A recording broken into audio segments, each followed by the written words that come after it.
In a parallel version of ancient Russia called Balagori, some soldiers are chasing the famous warrior Alyosha through the woods. Alyosha dodges their arrows and cuts down a tree to block their way, however he's suddenly tackled off his horse by an owl. Now he has to fight all the soldiers hand to hand, but even when they attack all together, Alyosha manages to defeat them in seconds and even catches an arrow with his bare hand, which throws back at the archer. At that moment the owl returns and transforms into the sorceress Varvara, who uses a magic whip to hit Alyosha's sword and make it soft. A soldier arrives with Alyosha's horse, only for the animal to transform into the white wizard Svetozar, and the residual powder magic causes Alyosha to keep sneezing. Irritated, Varvara turns him into stone, and the knights throw him into the sea with all the other cursed warriors. Announcing that the last knight is gone, Varvara is about to attack Svetozar too, so he runs away and jumps into the ocean, where he swims away by transforming into a fish. Meanwhile in modern Moscow, a con artist named Ivan joins a psychic contest. He pretends to wield the power of the sun god, but actually he got information from a staff member, so after lots of theatrics he wins the contest by cheating. After the show is over, an old lady approaches him with an ominous message. She sees him traveling to another world, burning a running hut, and meeting his doom. But Ivan doesn't take her seriously. The next day, Ivan meets with a client and performs a rite to cleanse her aura, once again using lots of theatrics and talking nonsense to get her money. He goes as far as telling her that her husband is cheating on her, which is a lie. Afterward, he receives a call from a woman that takes him to the hospital, where she asks him to wake up her comatose nephew. However, Ivan can't bring himself to lie in such a serious situation and leaves. On his way out, he remembers an incident from his childhood. Ivan grew up in an orphanage and the kids often made fun of him for believing in Santa and magic. One night, the kids locked him up inside a closet and nobody noticed he was missing, so the lights went out. Thankfully Ivan found a needle in the closet and used it to loose the lock to escape. Then he used the same needle to sew a bunch of blankets to the beds where the mean kids were sleeping. The next morning, they couldn't get out and everyone laughed at them. Since then, Ivan has kept the needle in a necklace. Sometime later, Ivan is at the mall when he's approached by the client's husband, who is furious about the lie and has brought 2 bodyguards. Ivan immediately runs away, pushing things to block the way before hiding at the beauty salon. The bodyguards almost catch up to him, so Ivan runs into the locker room to make it to the pool, where he goes down a water slide. However, instead of landing in a pool, he finds himself in Balagori. Confused, Ivan looks inside the tree he came from and gets startled by Svetozar, who starts following him around.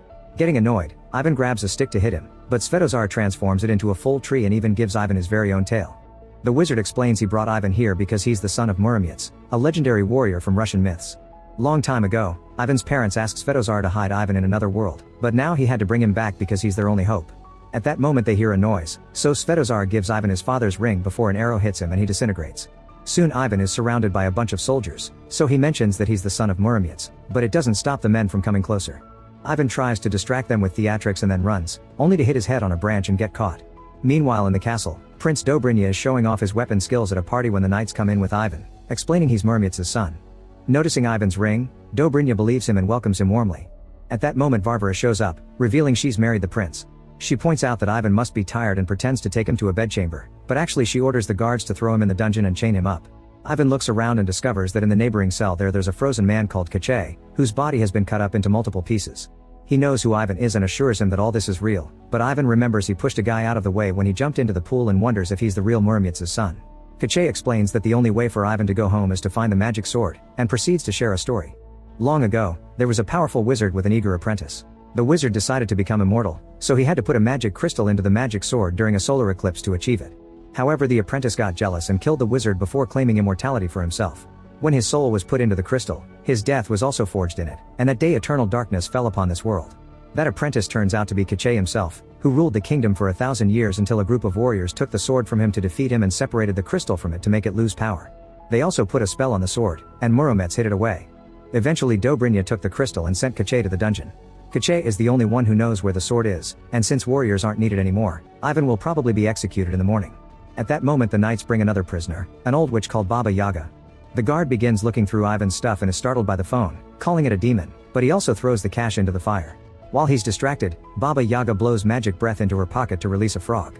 This little guy transforms into Vasilisa, who puts a sedative in the guard's drink to put him to sleep. Then she frees Baba Yaga and together both women release Kachay, breaking all the ice so he can put his limbs back together. Baba Yaga really turned herself in as part of her plan to free him. When the trio is about to leave, Ivan convinces them to take him with them. On their way out, Ivan gets back all his things, but he accidentally pushes the guard and causes the emergency bell to ring. A bunch of soldiers soon show up, so Vasilisa and Kachay start fighting them. Vasilisa moves with great speed and skill to knock them down, but Kachay doesn't bother to move much because getting stabbed doesn't kill him. He even throws his arm at a guard to grab his face and then knocks him out with a bowl. Vasilisa gets grabbed by the neck and Ivan thinks of helping, but Baba Yaga spits acid at the guy's face, so when Ivan throws a bag, she hits Vasilisa instead. At least this allows her to finally finish the man. Then the guard wakes up and goes after Ivan, who takes a picture of him with his phone and tells him he's got his soul. The guard freezes, so Ivan takes the chance to lock him up in the cell, only for the guard to pull at his tail and take it off. The group successfully makes it outside and escapes in Baba Yaga's hut, which can run on chicken legs. The soldiers follow them and shoot arrows at them, causing Ivan to almost fall but getting saved by Kache. The soldiers then try to block the bridge, but Baba Yaga just feeds more fire to the hut and they start going faster until the hut jumps over the outer wall. The chase continues in the forest as Varvara joins the soldiers by transforming into an owl, but Baba Yaga sees her and attacks her by sending a pot through the chimney. Varvara falls and the knights rush to help her, so the group escapes safely. The next morning, the house settles down in the middle of the forest, so Baba Yaga comes out floating in a big bucket. She asks Ivan to get her cauldron from the hut, but when he uses his lighter for better visibility, he accidentally starts a fire that only gets worse when he tries to stop it. He quickly warns the others, so Baba Yaga and Vasilisa come to save everything they can before the house runs away. This reminds Ivan of the prophecy the old lady told him in the city and he wonders if he'll really die here. A furious Baba Yaga assaults Ivan and threatens to eat him, but Kache stops her, explaining he's the only one who can find the magic sword. As they get ready to leave, Vasilisa gives Ivan a potion to counter any curse Baba Yaga may put on him. However, this is a prank, and when he drinks it, Ivan starts talking with strong sound waves that scare the birds and make Baba Yaga fall. Luckily she quickly cures him from it. Afterward the group starts heading to the White Mountains, where the magic sword is hidden. During the trip, Ivan takes lots of fun selfies together, but he also encounters weird flowers that try to capture him until Kache cuts them off. The group bonds and has a good time together, unaware that Varvara and her men are following them. When they enter the forest, one of the soldiers steps onto a magical plant and moss takes over his body until plants are growing out of it. Sometime later, the group stops at a swamp where a merman lives because they need to ask for safe passage through the Death River. Vasilisa sits near the swamp as bait, but when Vadianoi shows interest in her, his friend Lobster tells him that she's just a frog. Furious, Vadianoi attacks Vasilisa, so Ivan and Kache come to save her and negotiate. However, Baba Yaga knows it won't work, so she eats a magical apple to make her body appear to be younger. Vadianoi falls for Baba Yaga's flirting and accepts to guide the group, but first they need to fill Yaga's bucket with water for him. Shortly after the group leaves, Varvara arrives at the swamp and uses her magic to get information from the lobster. Then she shoots a magic arrow toward the palace, where it hits a guard and allows Varvara to possess him to give Dobrynya an update. Back to the group, they use Kache's arm as a hook to climb a hill, and after lots of walking, they enter a cave where a giant lives. They sneak around quietly, but suddenly Ivan's alarm rings, alerting the giant of their presence. Korshai tries to negotiate, but the giant pushes him away and starts attacking the group. Everyone runs to hide, but Vadianoi's bucket falls and now he's lost his water, so they must help him quickly. Ivan watches the enemy and realizes that the giant is female, which gives him an idea. He puts down his phone with music playing, then he starts dancing and flirting with the giant, who is very flattered and dances along. The rest of the group uses the chance to escape, and Ivan finishes the dance by gifting the giant flowers before joining the others. Moments later, they finally reach the Death River, which is full of piranhas. Vadianoi dives in to try to assert his dominance, only to emerge with the piranhas biting him. Since he's been gone for years, the river doesn't listen to him anymore. An argument ensues over how they're going to proceed and things are so tense they almost get violent, but Ivan calms them down. Vasilisa has lost all hope and leaves, so Kache explains to Ivan her issue. Some time ago, Varvara and Dobrynya were passing through Vasilisa's village, and when Dobrynya took interest in her, Varvara got so jealous that she cursed Vasilisa and her family into becoming frogs. She can only take human form now thanks to Baba Yaga, but they'll need the sword to save her family. Ivan goes after Vasilisa and hands her a cute little rabbit to make her smile, however Vasilisa notices the bunny's eyes glowing blue and quickly tosses it away. When she's about to kill it, the rabbit transforms into Varvara and tries to attack them with a magic sword. The duo dodges just in time and runs back to alert the others, but soon the soldiers surround them, so the group jumps into a well to escape. Baba Yaga starts a fire before jumping too, blocking the entrance behind her. In the water, Yaga loses the transformation and Vadianoi feels betrayed. However, the soldiers are trying to break the entrance to catch them, so Vadianoi agrees to keep on helping them. There's a tunnel in the bottom of the well that they can use, so Vadianoi drinks all the water until the humans land on the floor. Then the group pushes away a rock to escape through the tunnel, but Vadianoi stays behind to block the hole. At that moment Varvara gets into the well too, and after Vadianoi spits water at her, she transforms him into stone. This causes all the water to leave his body and shoot Varvara out of the well. Moments later, the group comes out of the tunnel and takes a path through the mountains. When Baba Yaga sneezes, she causes a rock to fall, so Ivan jumps on Kache to push him out of the way just in time. Kache thinks this is silly because he's immortal, but a second rock falls and crushes him, so now they have to help him out. In the evening, they stop to rest, and Ivan gifts Vasilisa his needle necklace. The next morning, Ivan wakes up first and gets captured by Varvara, whose soldiers soon surround the group. Varvara then uses her magic whip to throw Kache around, but when she tries to hurt Vasilisa too, she dodges it and accidentally falls off the cliff.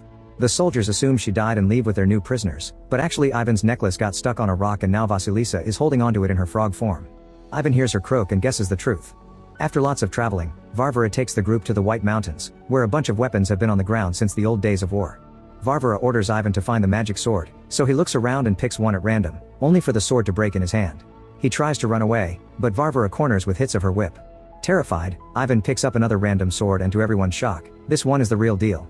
He immediately destroys Varvara's whip and sends her flying, accidentally cutting a rock in the process.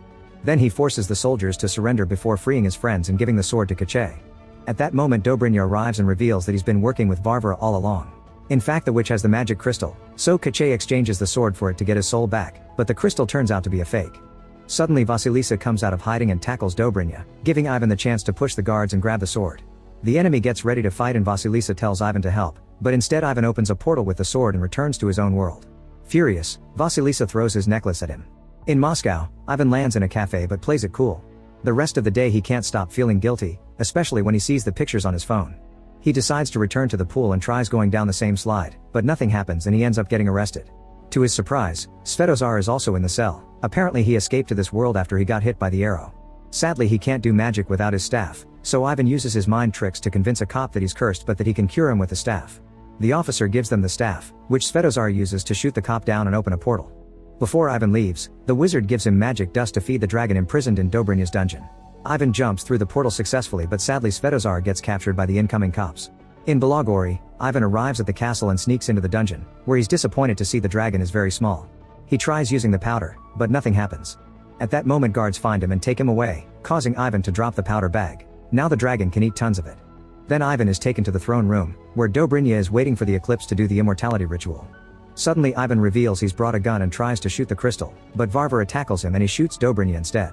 Unfortunately the shot wasn't fast enough to interrupt the ritual and Dobrynya soon recovers because he's now immortal.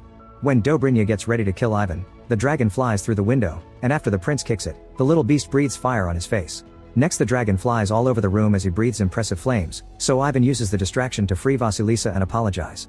Vasilisa punches him for it, but also kisses him. At that moment Dobrynya makes the dragon stop by blocking the fire with a sword, so Ivan starts a new distraction by asking Dobrynya to duel him like a real man with normal swords.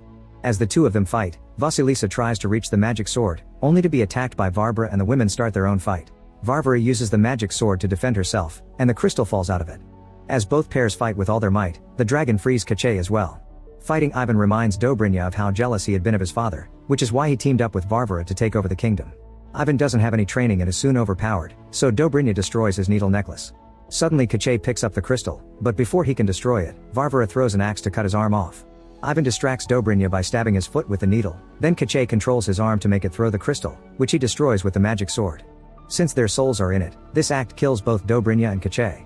Defeated, Varvara flies off the window to escape while the statue in the middle of the room turns back to being human, revealing Ivan's father. Afterward, there's a banquet to celebrate their victory, during which Baba Yaga takes on her youth appearance again to thank Vadianoy for his help. When Ivan sees a kid server, he asks his father for a favor.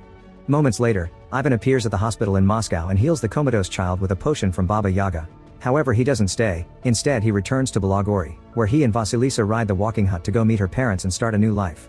In the sea, all the statues go back to normal too and walk out to return home. Meanwhile Varvara appears in Moscow and reveals she's the daughter of Ivan's housekeeper. Now that their main plan has failed, they'll have to make a new one.